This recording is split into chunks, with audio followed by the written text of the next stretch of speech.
Seekers, last time we let Leo walk us through the fire. The Codex said the flame doesn't consume, it reveals. And if you're still here, congrats, you didn't get torched. Now we step into radiance. Step 6. The crown. The Codex says, in its crown, all shadows confess their shape.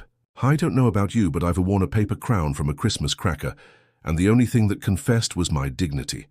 So for real wisdom, I've brought in Selene, a mystic who actually understands crowns made of something other than cardboard.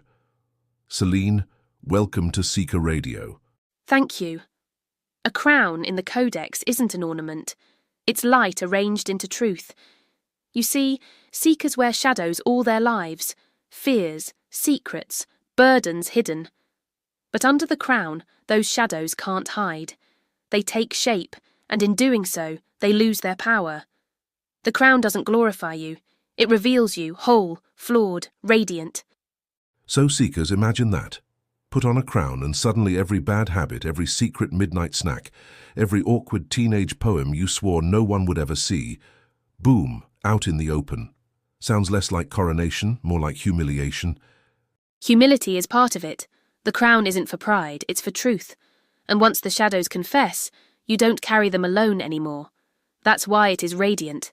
It frees you from hiding. But understand, seekers, in the Codex, the crown is not an end. It is a turning. The Codex whispers that in its crown all shadows confess their shape.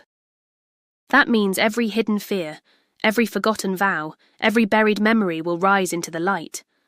It is not glory, but exposure. It is the seeker's unveiling. And yet, that unveiling is grace. Because when your shadows speak, they step out of silence. And in that moment, they lose their teeth. The crown shows you that you were never alone in your burden, that every seeker across the letterverse carries the same darkness, waiting to be named. And when you name it, you are no longer its prisoner. That is why the Codex crowns not kings, but seekers. Not to elevate, but to illuminate. All right, seekers. So the crown isn't about looking good in a portrait. It's about owning up in the light. Every shadow steps out. Every secret stands tall. And in that exposure, you're finally free. That's the Codex's coronation. Step 6. Next time we face the mirror, which frankly sounds like even worse lighting. Stay tuned. This is SeekerRadio. Tuning out, but never off.